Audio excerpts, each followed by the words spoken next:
아침 햇살이 창틀을 타고 거실 바닥에 내려앉았다. 박영수 가명은 늘 그렇듯이 천천히 눈을 떴다. 이른을 바라보는 나이에 알람이 필요 없어진 지 오래였다. 몸이 먼저 시간을 안다. 무릎은 밤새 굳어 있었고 허리는 어제보다 조금 더 뻐근했다. 그는 한숨을 삼키며 상체를 일으켰다. 오늘도 하루가 시작된다. 아내가 떠난 지도 벌써 6해. 처음 몇 해는 집안 곳곳이 비어 보였다. 식탁에 마주 앉아 있던 자리가 허전했고 냉장고 문을 열 때마다 그녀의 손글씨 메모가 사라진 자리가 눈에 밟혔다. 그 허전함을 달래준 건 오래된 라디오와 창가에 놓인 작은 화분들이었다. 물을 주고 먼지를 털고 라디오를 켜면 세상과의 연결이 이어지는 기분이 들었다. 영수는 천천히 주방으로 가 주전자를 올렸다. 물이 끓는 동안 창밖을 보았다. 아파트 단지 아래 놀이터에는 이른 시간부터 손주를 데리고 나온 할머니들이 삼삼오오 모여 있었다. 웃음소리가 바람에 실려 올라왔다. 그는 잠시 눈을 감았다. 떠올리려 하지 않아도 기억은 늘 먼저 찾아온다. 그에게는 딸 하나가 있다. 결혼해 다른 도시로 이사 간 지 오래였다. 바쁘다는 이유로 연락은 뜸해졌고 손주 얼굴도 명절에나 겨우 볼 수 있었다. 영수는 서운함을 꾹 눌러 담았다. 젊은 사람들 사는 게 다 그런 거지 스스로를 달랬다. 차가 완성되자 그는 식탁에 앉아 머그잔을 두 손으로 감쌌다. 따뜻함이 손끝에서 심장으로 번져갔다. 그때 휴대전화가 진동했다. 알림음이 울릴 때마다 심장이 덜컥 내려앉는 건 아직도 익숙해지지 않았다. 화면에는 모르는 번호가 떠 있었다. 여보세요. 수화기 너머로 조심스러운 목소리가 들렸다. 아버님, 저 민수입니다. 사위의 이름이었다. 평소 전화 한 통 없던 사위가 먼저 연락을 해오다니. 영수는 잠시 말을 잇지 못했다. 그 침묵이 길게 느껴졌는지 민수는 급히 말을 이었다. 아버님, 갑작스러워서 죄송합니다. 다름이 아니라 오늘 뵐 수 있을까요? 영수의 가슴이 서서히 조여왔다. 좋은 소식일 리 없다는 예감은 늘 맞아떨어졌다. 그는 차분히 대답했다. 그래, 무슨 일이냐? 직접 말씀드리고 싶어서요. 오후에 찾아뵙겠습니다. 전화를 끊고 나자 집안이 갑자기 더 조용해졌다. 라디오 소리도 시계 초침 소리도 유난히 크게 들렸다. 그는 창가로 가 화분잎을 만지작거렸다. 잎사귀 끝에 맺힌 물방울이 손끝을 적셨다. 마음속 어딘가에서 오래된 약속 하나가 스르르 떠올랐다. 아내와 함께했던 마지막 대화. 무슨 일이 있어도 아이들 일엔 너무 앞서 나서지 말아요. 그래도 부모는 끝까지 부모니까. 그 말이 오늘따라 선명했다. 영수는 외출 준비를 했다. 오후 약속까지 시간이 남아 있었지만 집에 가만히 앉아 있기엔 마음이 불안했다. 엘리베이터를 타고 내려가 단지 산책로를 걸었다. 겨울 끝자락의 바람은 차가웠지만 하늘은 유난히 맑았다. 그는 벤치에 앉아 지나가는 사람들을 바라보았다. 각자의 사정과 걱정을 품고 살아가는 얼굴들. 그 속에서 자신도 그저 평범한 노인일 뿐이라는 생각이 들었다. 하지만 오늘은 평범함이 깨질지도 모른다는 예감이 마음을 무겁게 눌렀다. 시간은 느리게 흘러 오후가 되었다. 집으로 돌아와 옷을 갈아입고 차를 다시 한 잔 내렸다. 초인종이 울리기 전까지 그는 마음속으로 여러 가능성을 그려보았다. 딸의 병, 사위의 사업 실패, 혹은 손주 문제 어떤 이야기든 쉽지 않을 것이 분명했다. 초인종 소리가 울렸다. 영수는 숨을 고르고 문을 열었다. 문 앞에 선 민수의 얼굴은 평소보다 창백해 보였다. 눈빛에는 망설임과 결심이 동시에 담겨 있었다. 들어와라. 그 짧은 말 한마디에 앞으로 펼쳐질 긴 이야기가 예고되고 있었다. 이 집에서 이 오후에 영수의 삶은 다시 한번 중요한 갈림길에 서게 된다. 민수는 신발을 벗고 조심스럽게 거실로 들어왔다. 평소라면 자연스럽게 앉았을 자리인데 오늘은 소파 앞에 잠시 서 있다가 영수의 눈치를 살피며 천천히 앉았다. 그 모습만 봐도 이야기가 가볍지 않다는 걸 알 수 있었다. 차 한잔 하겠냐? 영수의 물음에 민수는 고개를 끄덕였다. 네, 감사합니다. 차를 따르며 영수는 일부러 말을 아꼈다. 서두르면 상대의 마음이 더 굳어질 수 있다는 걸 그는 오랜 세월 속에서 배웠다. 컵을 내려놓고 마주 앉자 거실 공기가 한층 무거워졌다. 민수는 손을 모아 쥔 채 잠시 말을 고르다가 입을 열었다. 아버님, 사실은 제가 큰 실수를 했습니다. 영수는 눈썹을 미세하게 찡그렸지만 아무 말도 하지 않았다. 침묵은 민수에게 계속 말하라는 신호였다. 사업을 하나 시작했는데 생각보다 상황이 안 좋아졌습니다. 아니, 솔직히 말씀드리면 거의 실패했습니다. 영수의 가슴이 쿵 내려앉았다. 그는 천천히 차를 한 모금 마셨다. 뜨거운 액체가 목을 타고 내려갔지만 속은 차갑게 식어가는 기분이었다. 얼마나? 짧은 질문이었다. 민수는 잠시 머뭇거리다 낮은 목소리로 말했다.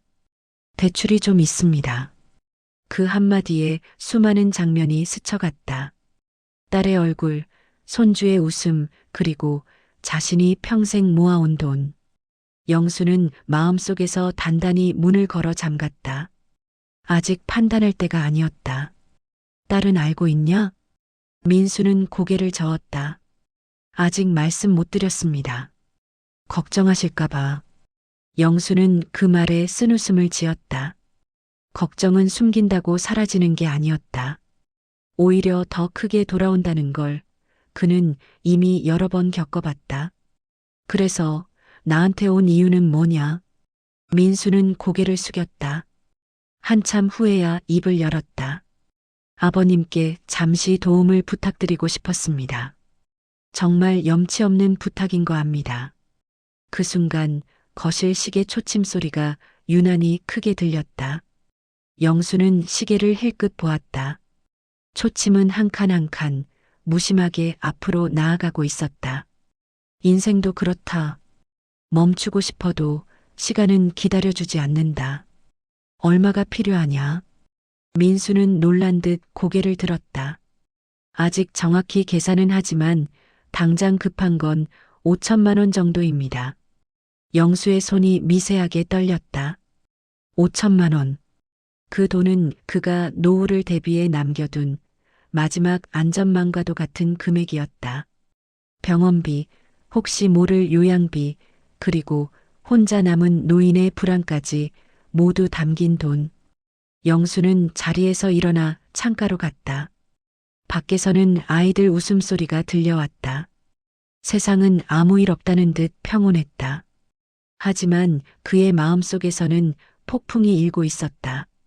민수야. 그가 처음으로 사위의 이름을 불렀다.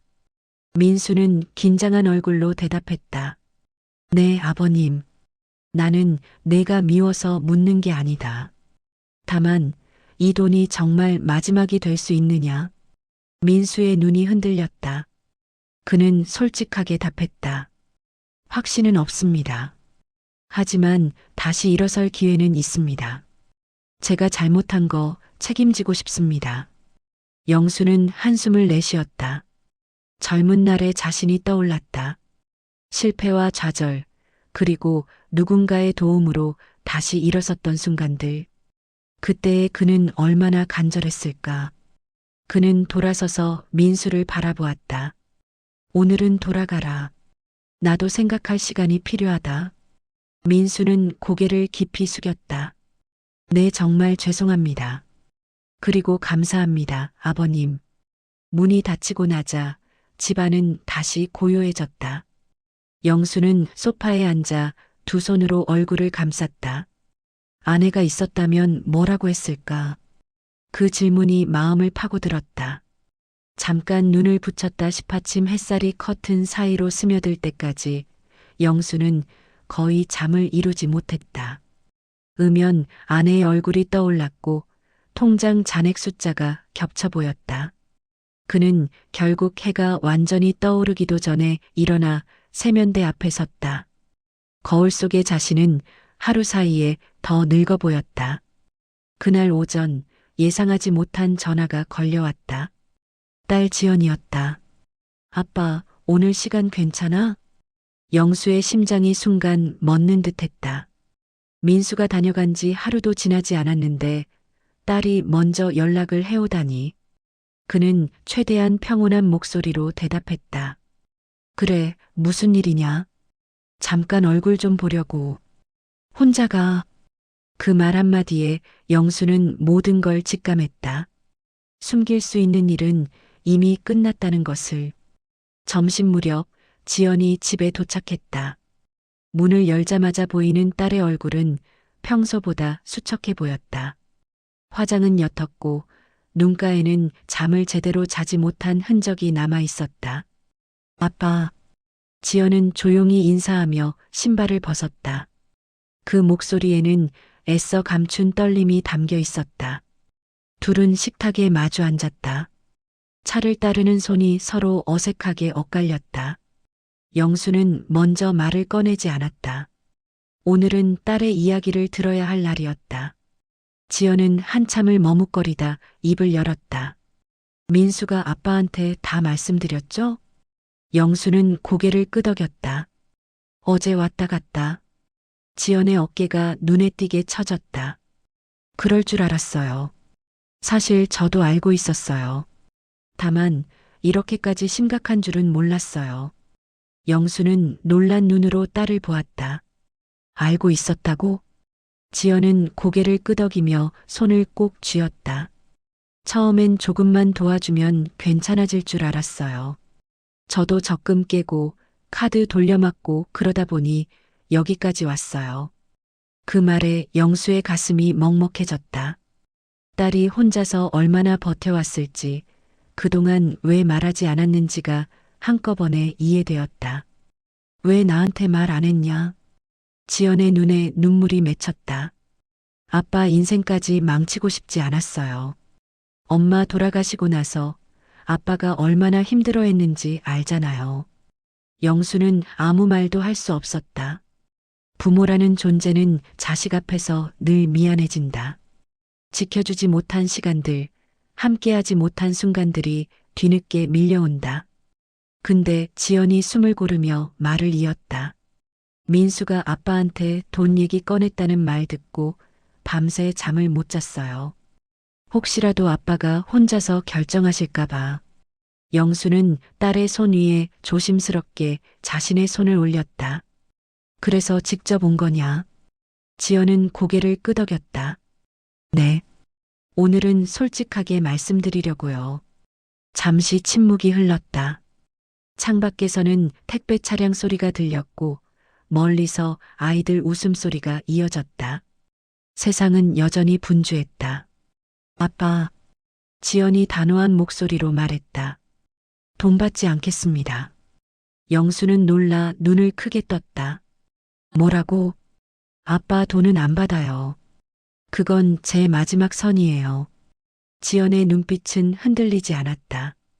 울고 있었지만 그 안에는 분명한 결심이 담겨 있었다. 그럼 앞으로는 어떻게 할 거냐? 제가 책임질게요. 힘들어도 다시 시작할게요. 아빠는 그냥 아빠 삶을 사세요. 그 말은 고마움이자 동시에 비수처럼 꽂혔다. 영수는 자식에게 짐이 되고 싶지 않았다. 하지만 완전히 손을 떼는 것도 또 다른 고통이었다. 그는 천천히 고개를 끄덕였다. 알겠다. 하지만 조건이 있다. 지연은 숨을 삼켰다. 조건이요? 앞으로는 숨기지 마라. 힘들면 힘들다고 말해라. 그게 가족이다. 지연은 결국 고개를 숙이며 울음을 터뜨렸다. 미안해요. 아빠 정말 미안해요. 영수는 딸의 등을 가만히 토닥였다. 아내가 살아있었다면 지금 이 모습을 보고 뭐라고 했을까? 아마도 아무 말 없이 같이 울었을 것이다.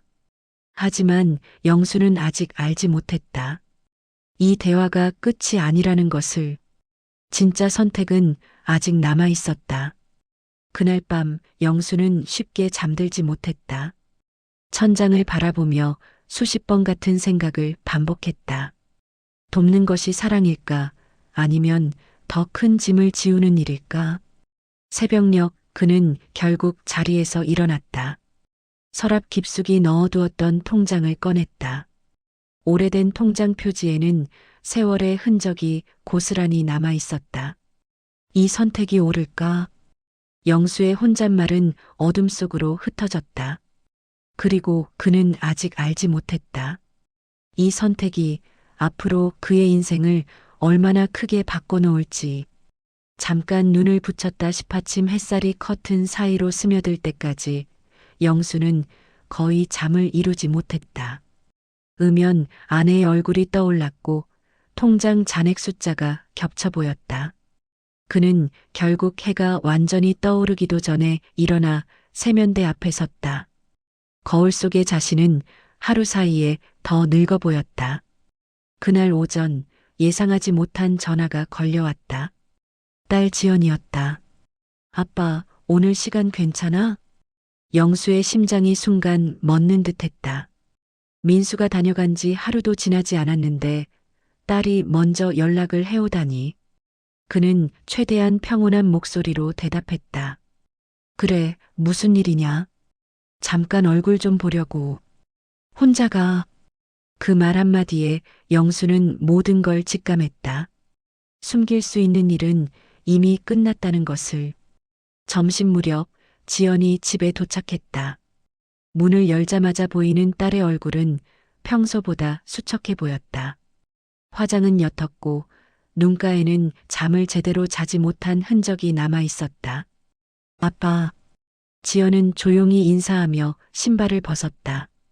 그 목소리에는 애써 감춘 떨림이 담겨 있었다. 둘은 식탁에 마주 앉았다. 차를 따르는 손이 서로 어색하게 엇갈렸다. 영수는 먼저 말을 꺼내지 않았다. 오늘은 딸의 이야기를 들어야 할 날이었다. 지연은 한참을 머뭇거리다 입을 열었다. 민수가 아빠한테 다 말씀드렸죠? 영수는 고개를 끄덕였다. 어제 왔다 갔다. 지연의 어깨가 눈에 띄게 처졌다. 그럴 줄 알았어요. 사실 저도 알고 있었어요. 다만 이렇게까지 심각한 줄은 몰랐어요. 영수는 놀란 눈으로 딸을 보았다. 알고 있었다고? 지연은 고개를 끄덕이며 손을 꼭 쥐었다. 처음엔 조금만 도와주면 괜찮아질 줄 알았어요. 저도 적금 깨고 카드 돌려막고 그러다 보니 여기까지 왔어요. 그 말에 영수의 가슴이 먹먹해졌다. 딸이 혼자서 얼마나 버텨왔을지, 그동안 왜 말하지 않았는지가 한꺼번에 이해되었다. 왜 나한테 말 안 했냐? 지연의 눈에 눈물이 맺혔다. 아빠 인생까지 망치고 싶지 않았어요. 엄마 돌아가시고 나서 아빠가 얼마나 힘들어했는지 알잖아요. 영수는 아무 말도 할 수 없었다. 부모라는 존재는 자식 앞에서 늘 미안해진다. 지켜주지 못한 시간들, 함께하지 못한 순간들이 뒤늦게 밀려온다. 근데 지연이 숨을 고르며 말을 이었다. 민수가 아빠한테 돈 얘기 꺼냈다는 말 듣고 밤새 잠을 못 잤어요. 혹시라도 아빠가 혼자서 결정하실까봐. 영수는 딸의 손 위에 조심스럽게 자신의 손을 올렸다. 그래서 직접 온 거냐? 지연은 고개를 끄덕였다. 네. 오늘은 솔직하게 말씀드리려고요. 잠시 침묵이 흘렀다. 창밖에서는 택배 차량 소리가 들렸고 멀리서 아이들 웃음소리가 이어졌다. 세상은 여전히 분주했다. 아빠, 지연이 단호한 목소리로 말했다. 돈 받지 않겠습니다. 영수는 놀라 눈을 크게 떴다. 뭐라고? 아빠 돈은 안 받아요. 그건 제 마지막 선이에요. 지연의 눈빛은 흔들리지 않았다. 울고 있었지만 그 안에는 분명한 결심이 담겨 있었다. 그럼 앞으로는 어떻게 할 거냐? 제가 책임질게요. 힘들어도 다시 시작할게요. 아빠는 그냥 아빠 삶을 사세요. 그 말은 고마움이자 동시에 비수처럼 꽂혔다. 영수는 자식에게 짐이 되고 싶지 않았다. 하지만 완전히 손을 떼는 것도 또 다른 고통이었다. 그는 천천히 고개를 끄덕였다. 알겠다. 하지만 조건이 있다. 지연은 숨을 삼켰다. 조건이요? 앞으로는 숨기지 마라. 힘들면 힘들다고 말해라. 그게 가족이다. 지연은 결국 고개를 숙이며 울음을 터뜨렸다. 미안해요. 아빠 정말 미안해요. 영수는 딸의 등을 가만히 토닥였다. 아내가 살아있었다면 지금 이 모습을 보고 뭐라고 했을까? 아마도 아무 말 없이 같이 울었을 것이다. 하지만 영수는 아직 알지 못했다. 이 대화가 끝이 아니라는 것을. 진짜 선택은 아직 남아 있었다. 지연이 돌아간 뒤 집안은 다시 고요해졌다. 영수는 현관문이 닫히는 소리를 오래도록 듣고 있었다. 딸의 발소리가 계단 아래로 사라질 때까지 그는 한 발짝도 움직이지 못했다. 말로는 괜찮다고 했지만 마음속에서는 무언가가 무너지고 있었다. 그날 저녁 영수는 밥을 거의 먹지 못했다. 숟가락을 들었다 내려놓기를 반복하다가 결국 상 위를 치웠다. 텔레비전을 켜보았지만 내용은 하나도 들어오지 않았다. 화면 속 사람들은 웃고 떠들었지만 그 웃음은 그의 현실과 너무도 달랐다. 밤이 깊어질 즈음 또 한 통의 전화가 울렸다. 이번에는 민수였다. 아버님 지연이한테서 얘기 들었습니다. 영수는 담담하게 대답했다. 그래, 다 알고 있다. 민수는 잠시 말을 잇지 못했다. 숨소리만 전화기 너머로 들려왔다. 아버님, 저 그래도 한 번만 더 기회를 주시면 안 될까요? 그 말에 영수의 가슴이 다시 조여왔다. 그는 창가로가 어둠 속 아파트 불빛을 바라보았다. 각 집마다 저마다의 사연이 불빛처럼 켜져 있을 것이다. 민수야. 네, 아버님. 지연은 돈 안 받겠다고 했다. 민수의 숨이 멎은 듯했다. 그럼 저희는 어떻게 해? 영수는 조용히 말을 이었다. 그건 너희가 결정할 문제다. 다만 내가 한 가지 묻고 싶다. 말씀하세요.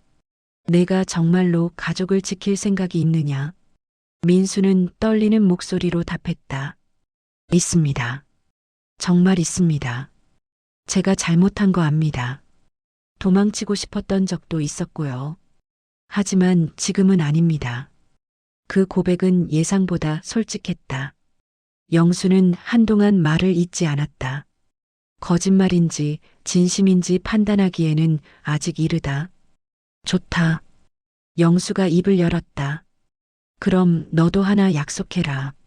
무슨 약속이든 하겠습니다. 다시는 혼자 결정하지 마라. 그리고 지연 앞에서 도망치지 마라. 민수는 울먹이며 말했다. 약속드립니다.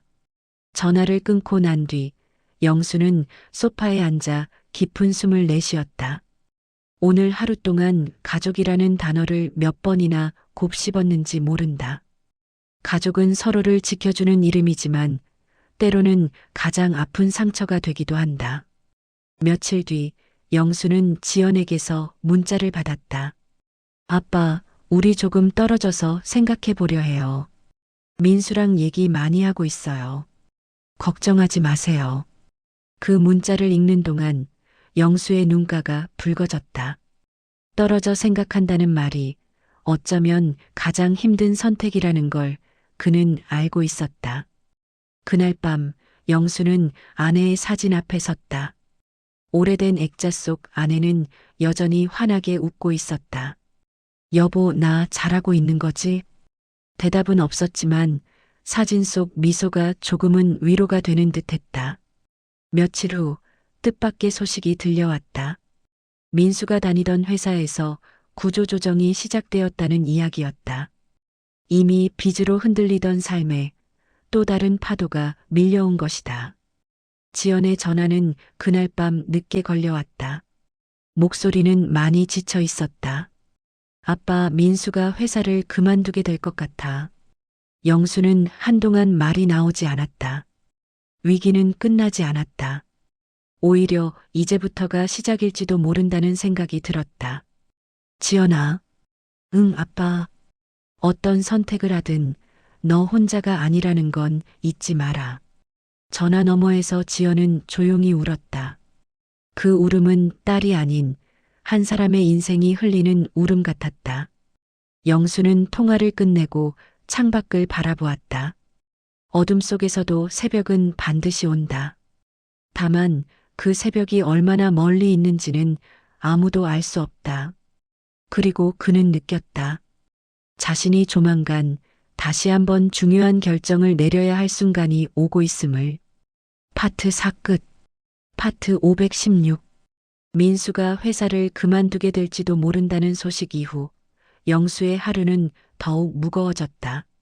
아침에 눈을 뜨는 순간부터 마음 한구석이 눌려 있었다. 그는 습관처럼 아내의 사진을 바라보며 하루를 시작했다. 말이 없다는 사실이 오히려 더 많은 말을 건네는 것 같았다. 영수에게는 누구에게도 쉽게 꺼내지 않았던 과거가 있었다. 젊은 시절 그는 한 번의 선택으로 인생의 방향을 크게 틀어야 했다. 그 기억은 오래된 상처처럼 마음 깊은 곳에 남아 있었다. 35, 그는 작은 제조업체에서 일하고 있었다. 성실함 하나로 인정받던 시기였고 승진도 눈앞에 두고 있었다. 그때 친한 동료가 그에게 사업 이야기를 꺼냈다. 이번 한 번만 같이 해보자는 말에 그는 가족을 더 편하게 해주고 싶다는 마음으로 덜컥 보증을 섰다. 결과는 참담했다. 사업은 1년도 버티지 못하고 무너졌고 남은 것은 빚과 책임뿐이었다. 동료는 연락을 끊었고 영수는 하루아침에 채무자가 되었다. 그때 아내는 아무 말 없이 그의 손을 잡아주었다. 당신 다시 일어나면 돼. 그 말 한마디가 그를 버티게 했다. 그는 낮에는 공사 현장, 밤에는 택배 상하차 일을 하며 빚을 갚았다. 몸은 망가졌지만 마음만은 포기하지 않았다. 무엇보다 아내는 단 한 번도 그를 원망하지 않았다. 그 시절 이후 영수는 스스로에게 약속했다. 다시는 가족을 위험에 빠뜨릴 선택을 하지 않겠다고. 그래서 그는 돈 앞에서 유난히 조심스러워졌고 도움을 청하는 이에게도 쉽게 손을 내밀지 않았다. 그날 오후 지연에게서 다시 연락이 왔다. 아빠, 우리 당분간 따로 지내려고 해. 영수의 가슴이 철렁 내려앉았다. 집을 나간다는 거냐? 응. 민수도 나도 각자 생각할 시간이 필요해. 영수는 한참을 말없이 있었다. 결국 낮게 대답했다. 그래. 힘들면 언제든 돌아와라. 통화를 끊고 나자 집안의 공기가 더 무겁게 가라앉았다.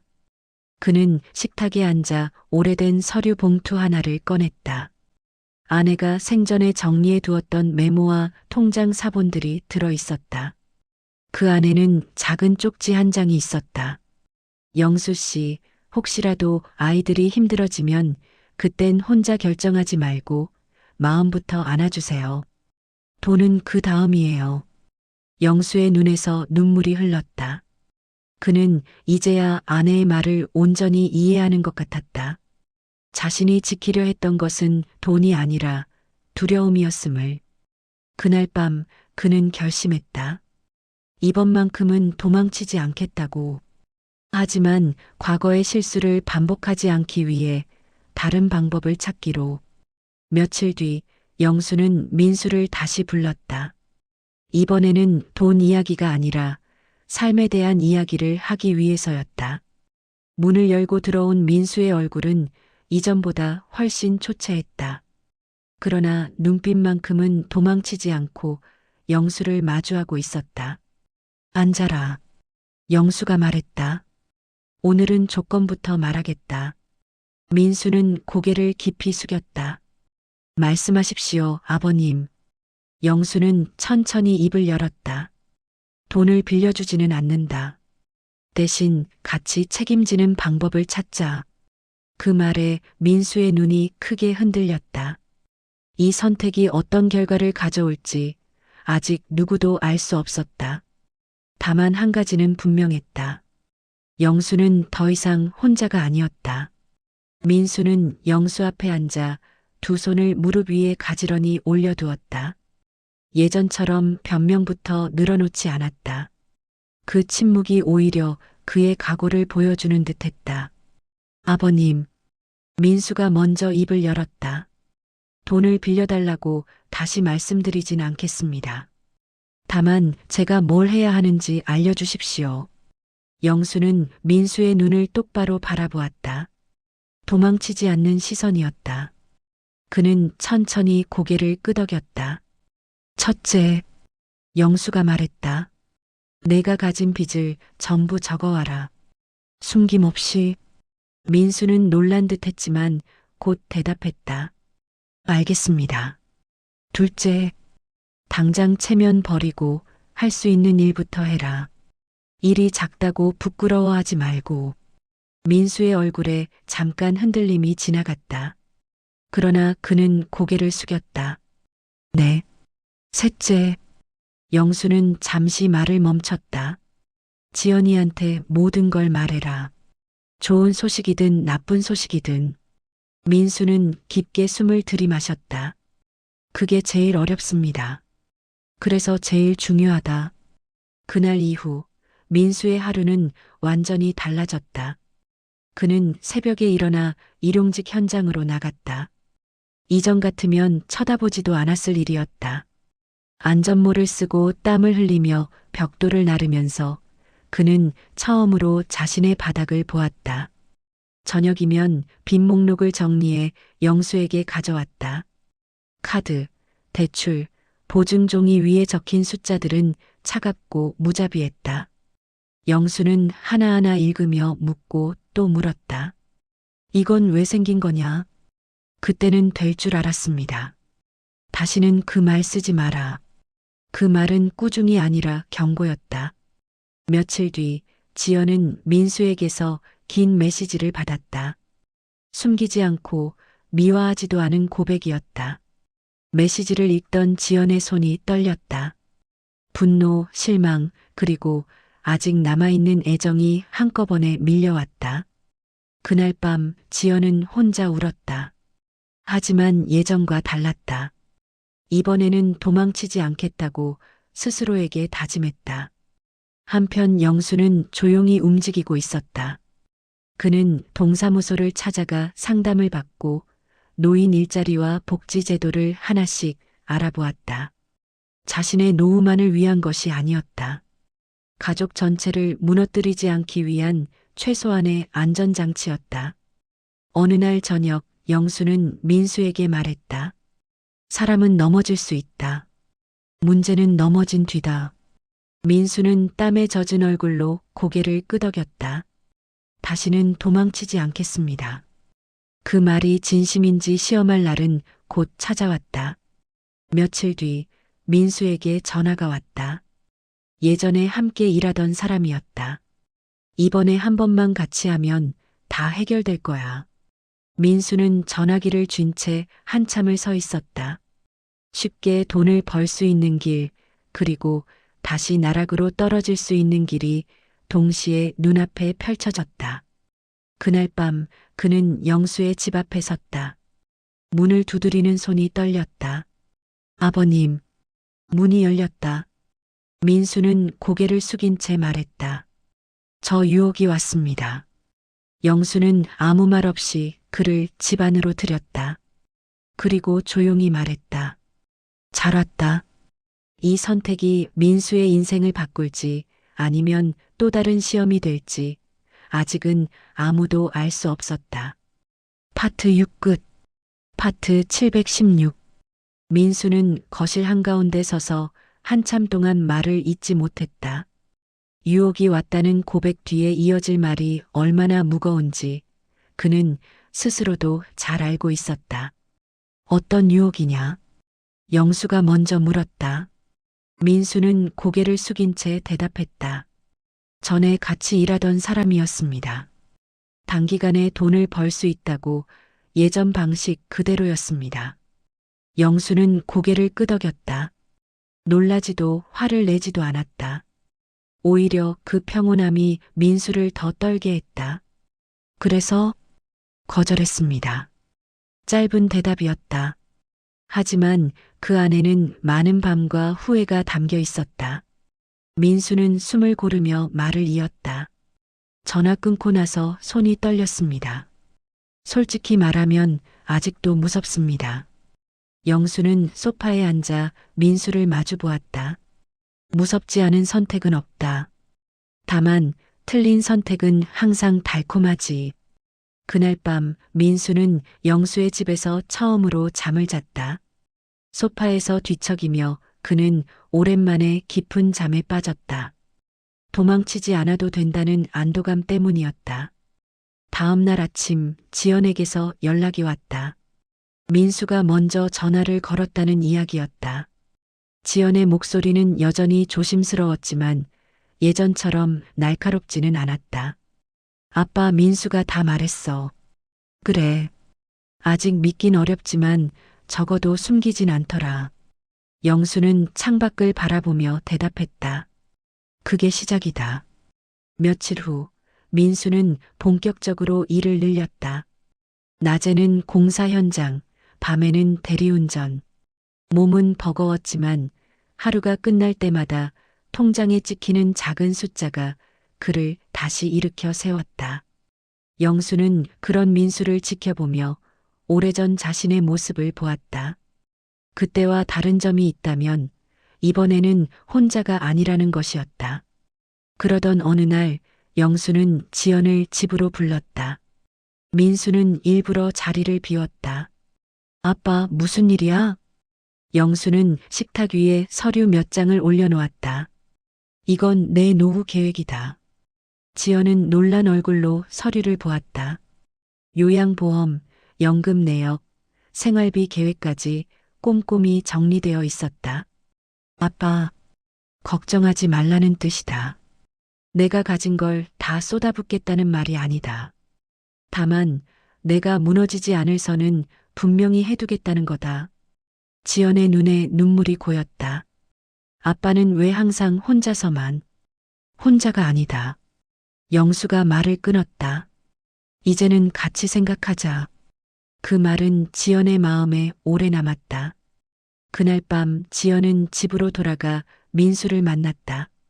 둘은 처음으로 감정이 아닌 현실을 놓고 긴 이야기를 나눴다.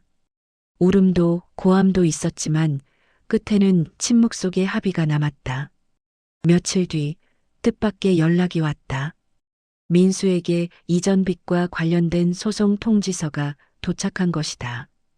봉투를 손에 쥔 민수의 얼굴이 하얗게 질렸다. 그는 다시 영수의 집으로 향했다. 영수는 봉투를 열어보고 조용히 말했다. 이제 진짜 시험이다.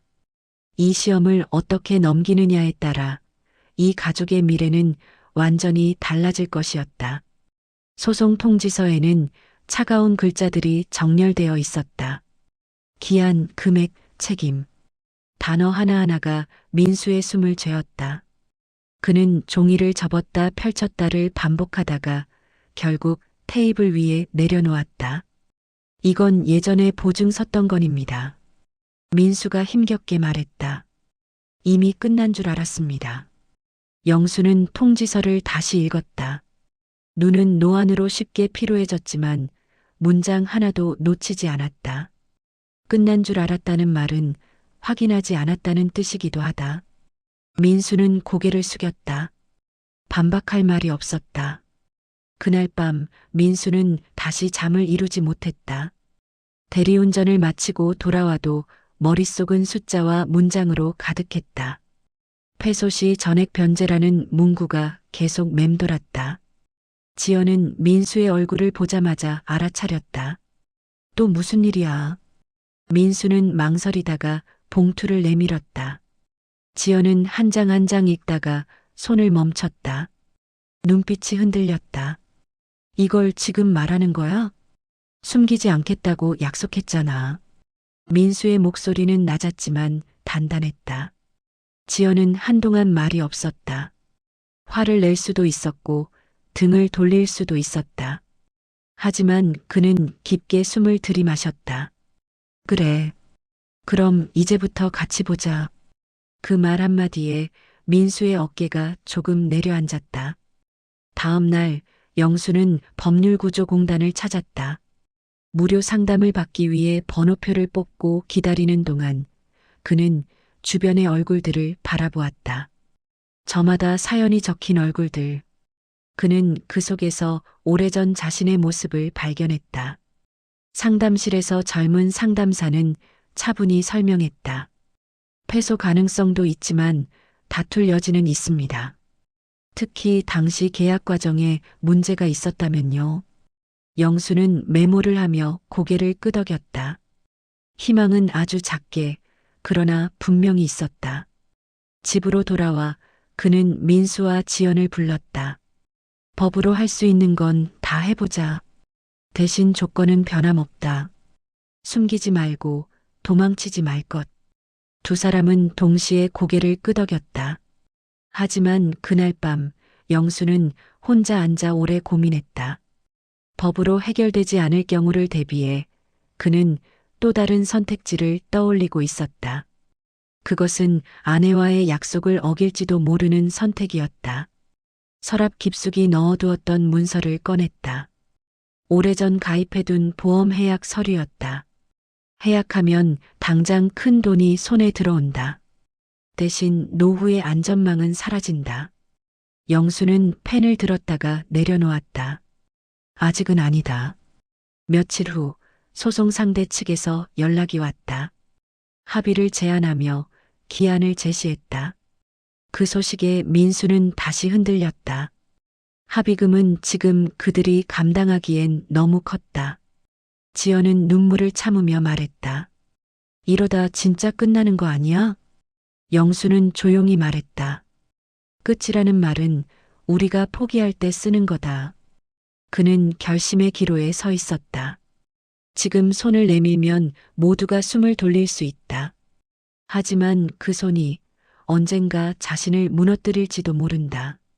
영수는 아내의 사진을 바라보았다. 사진 속 미소는 여전히 잔잔했다. 조금만 더 버텨보자.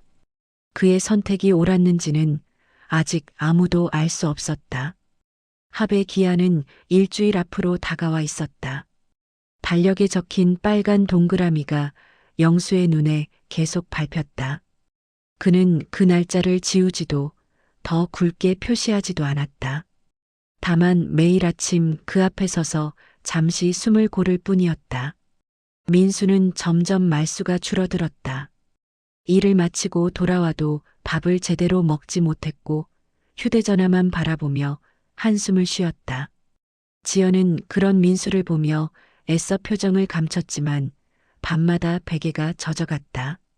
어느 날 새벽 영수는 거실 불을 켜둔 채 혼자 앉아 있었다. 테이블 위에는 서류 봉투 2개가 나란히 놓여 있었다.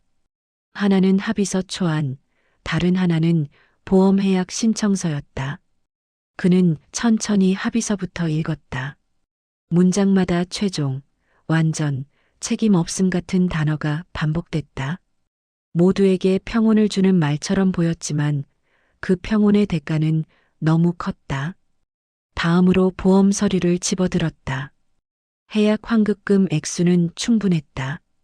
당장 합의를 끝낼 수 있고 민수의 숨통도 트일 것이다. 하지만 그 순간 이후의 삶은 오롯이 불안 위에 서게 된다. 영수는 펜을 쥐었다 놓았다. 그리고 서랍에서 또 하나의 봉투를 꺼냈다. 아무에게도 말하지 않았던 마지막 카드였다. 그 봉투 안에는 오래된 계약서가 있었다. 아내가 살아있을 때 두 사람이 함께 준비해둔 작은 임대 계약. 월세는 크지 않았지만 꾸준히 들어오는 수입이었다. 그동안 영수는 그 돈을 손대지 않고 모아두었다. 여보, 이걸 쓰게 될 줄은 몰랐네. 그는 조용히 중얼거렸다. 보험을 깨지 않고도 합의의 일부를 충당할 수 있는 길. 완벽하지는 않지만 모두를 살릴 수 있는 타협이었다. 아침이 밝자 영수는 지연과 민수를 불렀다. 두 사람은 무거운 표정으로 식탁에 앉았다. 결정했다. 영수의 한마디에 두 사람의 시선이 동시에 올라갔다. 보험은 건드리지 않는다. 지연이 안도의 숨을 내쉬려는 순간 영수는 말을 이었다. 대신 내가 숨겨둔 게 하나 있다. 그는 봉투를 내밀었다. 계약서를 읽어 내려가던 지연의 손이 멈췄다. 이게 언제부터? 엄마랑 같이 준비해 둔 거다. 비상용으로. 민수는 자리에서 일어나 깊이 고개를 숙였다. 아버님, 이건 제가 받을 수 있는 게 아닙니다. 영수는 단호하게 말했다. 받는 게 아니다. 같이 책임지는 거다. 조건은 변함없다. 지연은 눈물을 참지 못했다. 아빠는 왜 항상 이렇게 부모니까? 영수의 대답은 짧았다. 합의 기한 전날 밤 민수는 영수에게 말했다. 내일 제가 직접 가겠습니다. 숨지 않고. 영수는 고개를 끄덕였다. 그래. 그게 제일 중요하다. 그날 밤 영수는 오랜만에 깊은 잠에 들었다. 결정은 끝났고 이제는 결과를 맞이할 시간이었다. 아침 햇살이 창을 두드렸다. 운명의 날이 밝아오고 있었다. 합의 당일 아침 민수는 평소보다 훨씬 이른 시간에 눈을 떴다. 알람이 울리기도 전이었다. 몸은 피곤했지만 이상하게도 마음은 고요했다. 도망치지 않겠다고 스스로에게 수없이 말한 끝에 이제는 선택이 분명해졌기 때문이었다. 영수는 부엌에서 조용히 국을 데우고 있었다. 두 사람은 말없이 아침을 먹었다. 숟가락이 그릇에 닿는 소리만이 집안에 울렸다. 아버님, 민수가 먼저 입을 열었다. 오늘은 제가 앞에 서겠습니다. 영수는 고개를 끄덕였다. 그래, 나는 뒤에서 지켜보겠다. 법무사 사무실은 생각보다 작고 조용했다. 민수는 정장을 입었지만 손은 여전히 떨렸다. 상대 측 대리인은 차분했고 준비된 서류는 냉정했다. 합의금은 이 정도가 최선입니다. 민수는 서류를 내려다보다가 고개를 들었다. 제가 책임지겠습니다. 다만 분할로 상환하게 해주십시오. 상대 측은 잠시 서로를 바라보았다. 예상하지 못한 제안이었기 때문이다. 보증인이 있으십니까? 민수는 숨을 들이마셨다. 아닙니다. 제 이름으로만 하겠습니다. 그 순간 영수의 손이 미세하게 떨렸다. 그는 개입하지 않았다. 약속했기 때문이다. 잠시의 침묵 끝에 상대 측이 입을 열었다. 조건부로 가능할 수도 있습니다. 민수의 어깨가 조금 내려앉았다. 협상의 문이 열렸다. 사무실을 나서는 길, 민수는 깊이 허리를 숙였다. 아버님, 오늘만큼은 제가 아버지가 된 기분이었습니다. 영수는 아무 말 없이 민수의 어깨를 한번 두드렸다. 그날 저녁 지연은 두 사람을 번갈아 보며 울었다. 이번 눈물은 절망이 아니라 오래 참았던 긴장이 풀리며 나온 눈물이었다. 며칠 뒤 분할 상환 합의가 확정되었다는 연락이 왔다. 완전한 해결은 아니었지만 끝을 향해 가는 길이었다. 영수는 그날 밤 아내의 사진 앞에 섰다. 여보, 약속은 지킨 것 같아. 사진 속 미소는 여전히 말이 없었지만 이상하게도 그날은 마음이 놓였다. 하지만 이야기는 여기서 끝이 아니었다. 진짜 변화는 조용한 일상 속에서 시작되고 있었다. 큰 파도가 지나가고 남아비가 마무리된 뒤의 일상은 조용했다. 너무 조용해서 오히려 낯설 정도였은 바다는 잔잔했지만 그 아래에는 여전히 깊은 물살이 흐르고 있었다.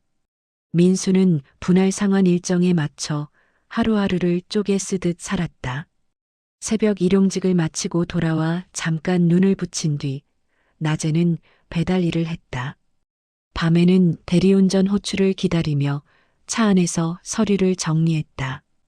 피곤함이 쌓였지만 이상하게도 마음은 전보다 단단해져 있었다. 지연 역시 변하고 있었다. 이전처럼 민수의 표정만 살피지 않았다. 대신 함께 가계부를 정리하고 다음 달 계획을 세웠다. 감정이 앞서기보다 현실을 공유하는 법을 배우고 있었다. 영수는 그런 두 사람을 한 발짝 떨어져 지켜보았다. 예전 같으면 조언부터 했겠지만 이제는 묻지 않았다. 필요할 때만 짧게 말을 건넸다. 무리하지 마라. 그 한마디면 충분했다. 어느 날 오후 영수는 단지 산책로를 걷다가 잠시 어지러움을 느꼈다. 벤치에 앉아 숨을 고르며 스스로에게 괜찮다고 말했다. 하지만 심장은 예전보다 빠르게 뛰고 있었다. 집으로 돌아온 그는 아무 일 없다는 듯 저녁을 준비했다. 딸에게는 말하지 않았다. 괜한 걱정을 시키고 싶지 않았기 때문이다. 며칠 뒤 영수는 병원을 찾았다. 간단한 검사라는 의사의 말에 고개를 끄덕였지만 결과를 기다리는 시간은 길게 느껴졌다. 연세를 고려하면 무리하시면 안 됩니다. 의사의 말은 조심스러웠지만 분명했다. 당장 큰 병은 아니었지만 몸이 신호를 보내고 있다는 뜻이었다. 영수는 집으로 돌아와 아내의 사진 앞에 앉았다.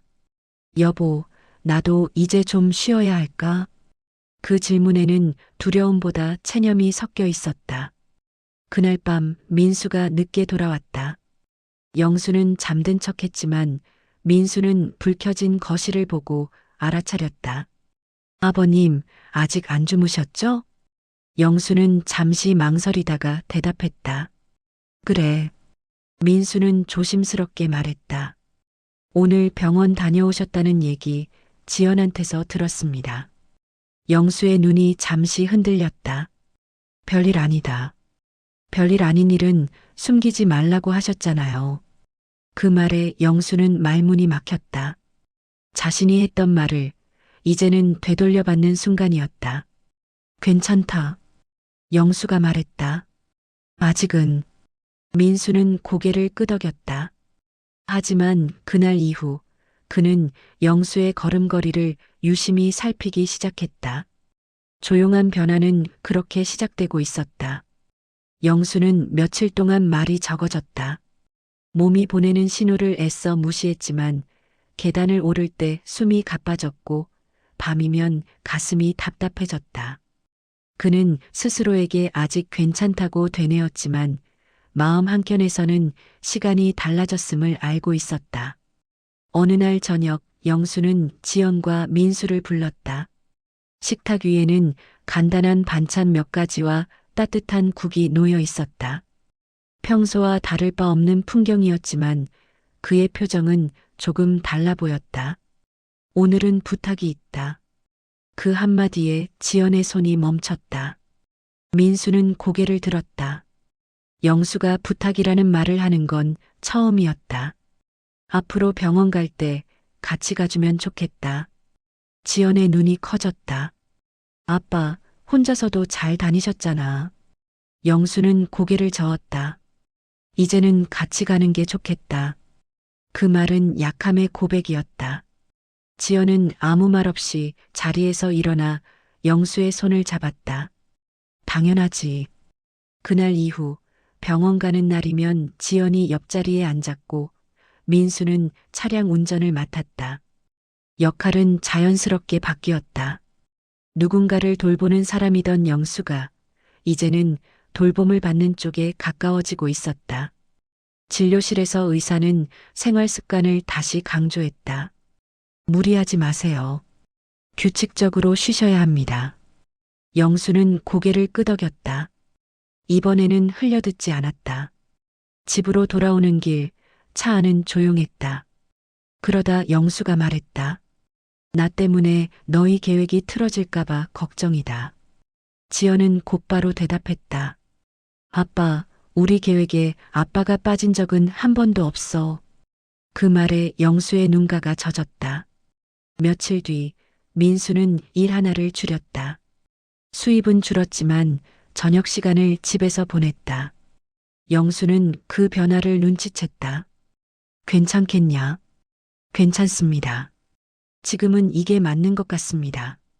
그날 밤 영수는 아내의 사진 앞에 섰다. 여보, 아이들이 나를 안아주네. 그의 목소리는 낮았지만 평온했다. 하지만 평온은 오래가지 않았다. 어느 새벽 영수는 가슴을 움켜쥔 채 깨어났다. 숨이 가쁘고 식은 땀이 흘렀다. 지연은 전화를 받자마자 달려왔다. 민수는 말없이 차를 몰았다. 응급실의 밝은 불빛 아래에서 영수는 딸의 손을 꼭 잡았다. 괜찮다, 조금만. 그 말은 딸을 안심시키기 위한 것이었지만 이번에는 영수 자신도 확신할 수 없었다. 의사는 추가 검사를 권했다. 당분간 입원이 필요할 수도 있습니다. 지연은 고개를 끄덕였고 민수는 서류를 챙겼다. 병실에 누운 영수는 천장을 바라보았다. 삶의 방향이 또 한 번 조용히 바뀌고 있음을 느끼며 병실의 밤은 길었다. 창밖의 불빛이 커튼 사이로 희미하게 스며들었고 기계음이 일정한 박자로 울렸다. 영수는 잠들지 못한 채 천장을 바라보고 있었다. 낮에는 괜찮은 척했지만 밤이 되면 마음이 솔직해졌다. 지연은 병실 의자에 앉아 졸다 깨다를 반복했다. 민수는 복도 끝에서 전화를 하다 돌아와 조용히 문을 닫았다. 그들의 발걸음 소리만으로도 영수는 자신이 혼자가 아니라는 걸 느낄 수 있었다. 지연아. 딸은 화들짝 놀라 눈을 떴다. 응, 아빠. 미안하다. 지연은 고개를 저었다. 아빠가 왜 미안해? 영수는 잠시 말을 고르다 입을 열었다. 내가 준비를 너무 늦게 한 것 같아서.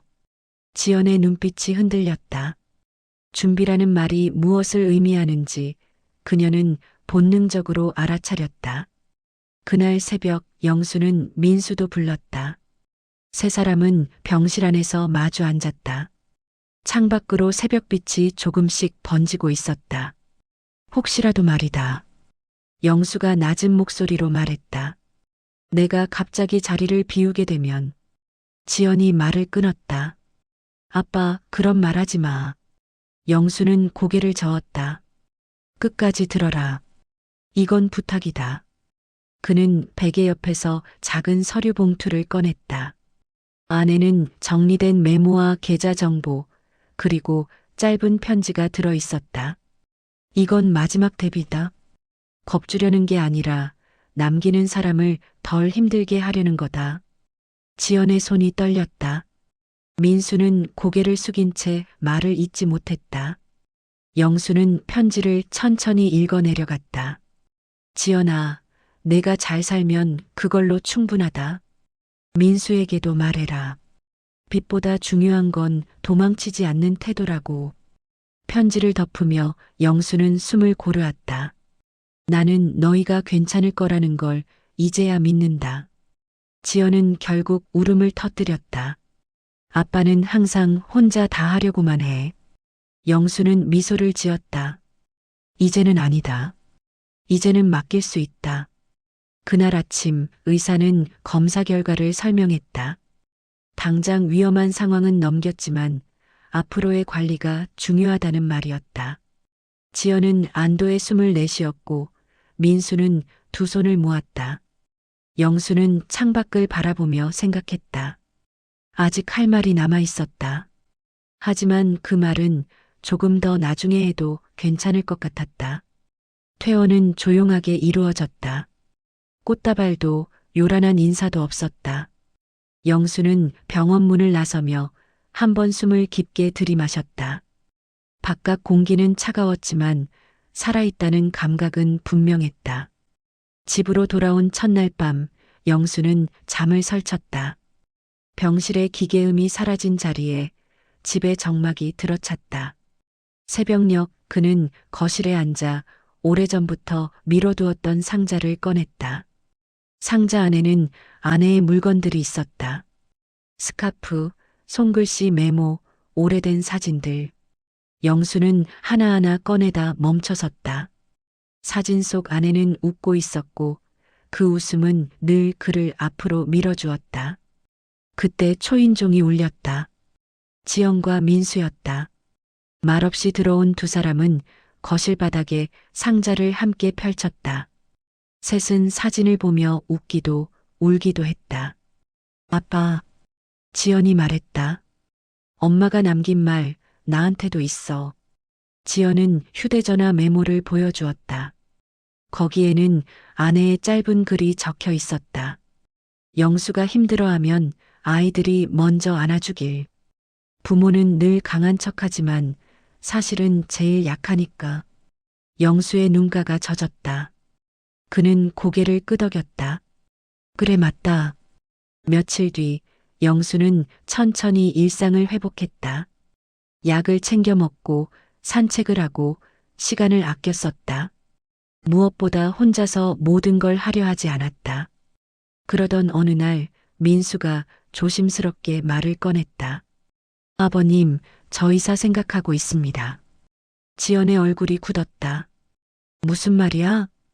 민수는 고개를 숙였다. 도망치려는 게 아닙니다. 오히려 가까이 있고 싶어서요. 그 말에 영수는 잠시 생각하다 말했다. 가까이 있는 건 주소가 아니라 마음이다. 민수는 고개를 끄덕였다. 그래도 이번에는 행동으로 보여드리고 싶습니다. 며칠 후 민수와 지연은 영수의 집 근처로 이사를 왔다. 작은 집이었지만 불빛은 따뜻했다. 그날 밤 영수는 창밖을 보며 생각했다. 삶은 끝을 향해 가는 게 아니라 모양을 바꾸며 이어진다는 것을. 하지만 아직 한 가지가 남아 있었다. 영수가 끝내 말하지 못한 마지막 진심이었다. 이사한 뒤로 집 근처가 조금 시끄러워졌다. 아이들 웃음소리, 저녁이면 켜지는 불빛들, 늦은 밤 차 소리까지. 영수는 그 소음이 싫지 않았다. 오히려 살아있다는 증거처럼 느껴졌다. 어느 오후 영수는 지연과 민수를 불렀다. 특별한 이유는 없었다. 다만 오늘은 꼭 말을 해야 할 것 같았다. 나한테도 겁이 있다. 지연은 고개를 들었고 민수는 조용히 숨을 골랐다. 영수가 자신의 두려움을 말로 꺼내는 건 드문 일이었다. 너희가 힘들어질까봐, 내가 짐이 될까봐 겁났다. 지연의 눈이 붉어졌다. 아빠는 한 번도 짐이었던 적 없어. 영수는 고개를 저었다. 그건 내 생각이고, 부모는 늘 다르게 생각한다. 그는 잠시 말을 멈췄다. 창밖에서 바람이 불어 나뭇잎이 흔들렸다. 그래서 그동안 혼자서 다 하려고 했다. 돈도 결정도. 민수가 고개를 숙였다. 그땐 몰랐습니다. 아버님이 그렇게 생각하시는 줄. 이제는 안다. 영수가 말했다. 그리고 이제는 같이 가도 괜찮겠다는 생각이 든다. 지연은 영수의 손을 잡았다. 아빠, 우리는 아빠랑 같이 가고 싶어. 영수는 천천히 고개를 끄덕였다. 그래. 그럼 마지막으로 하나만 약속하자. 서로 숨기지 말 것. 힘들면 힘들다고 말할 것. 그 약속은 소리내어 하지 않아도 충분했다. 그날 저녁 영수는 혼자 산책을 나갔다. 예전보다 속도는 느렸지만 발걸음은 가벼웠다. 벤치에 앉아 하늘을 바라보며 그는 처음으로 미래를 두려워하지 않았다. 집으로 돌아오는 길 영수는 생각했다. 아직 끝난 게 아니라는 걸. 다만 방식이 달라졌을 뿐이라는 걸. 그의 마음에는 마지막 한 장면이 남아 있었다. 평범하지만 그래서 더 소중한 장면. 그날은 정말로 평범한 하루였다. 아침 햇살이 커튼 사이로 들어오고 영수는 약을 챙겨 먹은 뒤 천천히 물을 마셨다. 시계는 규칙적으로 흘러갔고 집안은 조용했다. 잠시 후 초인종이 울렸다. 지영과 민수였다. 별다른 약속은 없었지만 이제는 이런 방문이 자연스러워졌다. 아빠, 같이 점심 먹자. 영수는 웃으며 고개를 끄덕였다. 셋은 근처 식당으로 걸어갔다. 예전보다 속도는 느렸지만 발걸음은 나란했다. 식당에서 특별한 대화는 없었다. 반찬이 짜다느니 날씨가 풀렸다는 이야기 같은 소소한 말들. 하지만 그 평범함이 이 가족에게는 무엇보다 큰 변화였다. 집으로 돌아오는 길, 영수는 문득 멈춰섰다. 사진 하나 찍자. 지연은 놀란 얼굴로 웃었고 민수는 휴대전화를 꺼냈다. 셋은 어색하게 서서 사진을 찍었다. 완벽하지 않은 구도, 살짝 흔들린 화면. 하지만 그날의 공기는 고스란히 담겨 있었다. 그날 저녁 영수는 혼자 앨범을 정리했다. 새로 찍은 사진 옆에 아내의 사진을 나란히 두었다. 여보, 잘 왔지? 말은 공기 속으로 흩어졌지만 마음은 가벼웠다. 영수는 마지막으로 창가에 섰다. 밖에서는 누군가의 하루가 또 흘러가고 있었다. 그는 생각했다. 삶은 언제나 완벽하지 않다. 하지만 함께라면 견딜만해진다. 이 이야기를 끝까지 들은 당신에게도 혹시 오늘 말하지 못한 사람이 있다면 너무 늦기 전에 한번 안부를 전해보기를. 그 한마디가 누군가의 하루를 버티게 할지도 모르니까. 이 이야기를 끝까지 들어주셔서 감사합니다. 오늘 마음에 떠오른 분이 있다면 조용히 안부 한번 전해보세요. 다음 사연도 준비되어 있습니다. 구독으로 함께 해주세요.